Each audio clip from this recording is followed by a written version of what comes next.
A shocking display of arrogance in a Beverly Hills mansion. A millionaire mocks a maid's son, thinking he's just a pawn in her game. But what happens next will leave you speechless. This is Real Stories Diary, where underdogs rewrite the rules. Millionaire Victoria Whitman's voice echoes through her lavish living room, dripping with condescension.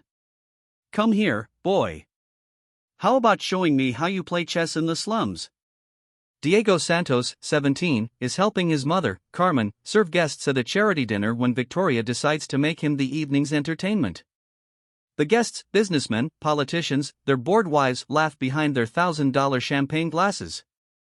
Victoria's hosting a fundraiser for underprivileged youth, yet here she is, mocking one in her own home. The irony's delicious to her. I bet he can at least move the pieces, she sneers, gesturing to the Italian marble chessboard on her coffee table. It'll be fun to see what this boy can do, Mr. Hamilton, owner of 3 hotel chains, whispers to his wife. I bet he doesn't even know the knight moves in an L shape. Laughter ripples through the room like waves on a lake of superiority. Asterisk wait, what's coming is a twist so stunning, it'll flip this entire scene upside down. Stay with Real Stories Diary to see how this unfolds, asterisk. Carmen, Diego's mother, lowers her eyes, clutching her silver tray. 20 years cleaning this house, raising her son alone on a maid's salary, and now she watches her boss use him as a punchline. She's seen Victoria morph from spoiled heiress to cruel socialite. Carmen, stop serving, Victoria orders with fake kindness. Watch your son play. It'll be educational. Diego stands still, his dark eyes scanning the board and every smug face in the room. At 17, he knows silence reveals more than words. The guests' laughter fades as they notice his eerie calm, like the quiet before a storm. His fingers twitch, as if tracing moves on an invisible board. Of course, Mrs. Whitman, Diego says, his voice steady, sparking curious glances. It'll be my pleasure. Victoria smirks, settling into her leather armchair like a queen awaiting a gladiator's defeat. I bet you've never played on a board like this, have you? Genuine Italian marble, each piece worth more than, well, you know. State Representative Jennifer Mills chimes in, Victoria, isn't this cruel? The poor boy'll be humiliated. Nonsense, Victoria snaps, adjusting her diamond earrings. It's a learning opportunity. He'll tell his friends he played chess in a real mansion. Asterisk, but here's the kicker, Victoria's about to learn a lesson she'll never forget. Keep listening with Real Stories Diary to witness her downfall, asterisk. What Victoria doesn't know is that this slum kid has spent 8 years mastering chess. While his peers played video games, Diego devoured library books and fixed a broken computer to study legendary matches. When Carmen worked double shifts, he analyzed Kasparov, Fischer, and Carlsen by candlelight. He's memorized 200 openings and 50 famous defenses. Victoria's prejudice is about to cost her dearly in front of her elite friends. As Victoria arranges her pieces theatrically, Diego's eyes track every guest. He's not just playing chess, he's rewriting their assumptions. I always play white, dear. Family tradition, Victoria declares, ignoring chess etiquette. Diego nods, aligning his black pieces with surgical precision. Let's make this interesting, Victoria announces. If the boy gives me a scare, I'll donate $1,000 to some public school. Laughter erupts, but Diego's smile doesn't reach his eyes. Carmen feels a chill. She knows that smile Diego's had it since he was 12, outsmarting school rivals. Victoria opens with a pawn to e4. Indian king, dear. A classic we learned at Harvard, she says, as if teaching a toddler. Diego responds instantly with c5, the Sicilian defense. Silence falls. That's no beginner's move. Interesting, murmurs Congresswoman Mills, leaning forward. Victoria hesitates, her memorized openings failing her. Diego recalls finding a torn chess book at 9. Midge, why learn this? Carmen had asked, exhausted. To be like the rich kids, Mom. They say they're smarter than us. With no money for lessons, Diego walked 3 kilometers daily to the library, studying dusty chess books. Victoria plays d3, timid and predictable. Diego counters with NC6, each move deliberate, executed in seconds. Our little boy moves too fast, Victoria mocks. In real chess, you think. Diego pauses, feigning thought, then plays G6, setting up a fianchetto. He lacks patience. Typical, Victoria scoffs. But Mr. Hamilton, a former college player, mutters, Victoria, he's setting up a fast dragon. Sophisticated. Victoria snaps, nonsense. He saw it in a movie. As moves progress, Diego dictates the game's rhythm, his pieces in perfect harmony.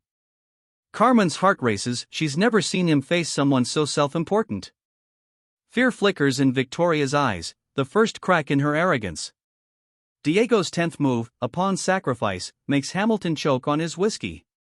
Victoria, this boy's no amateur, he warns. She brushes it off. Relax, he memorized some internet moves. I'll finish this in 5 minutes. Diego stands, walks to Carmen, and whispers, Mom, remember when you said I'd show them who we are? Carmen nods, tears welling. At 15, Diego had promised to change their lives when she couldn't afford a birthday cake. That boy has more class than all of us, Mills murmurs. Victoria snaps, can we continue? I have commitments.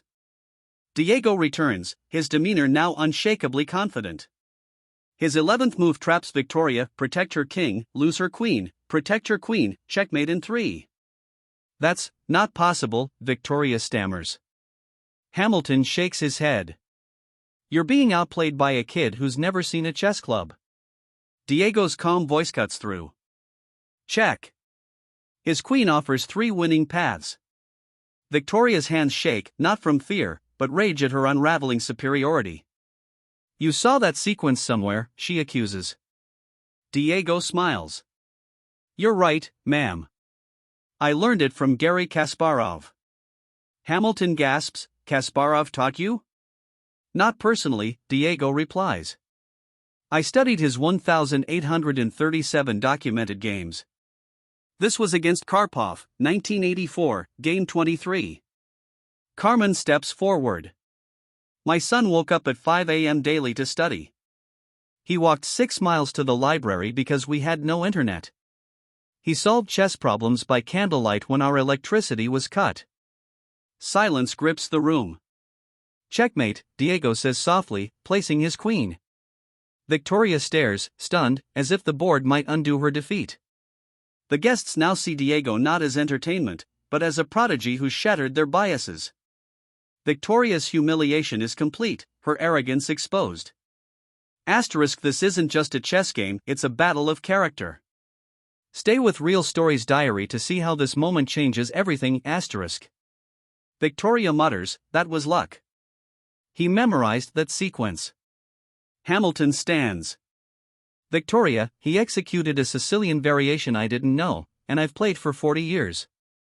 Congresswoman Mills records discreetly, sensing a viral moment.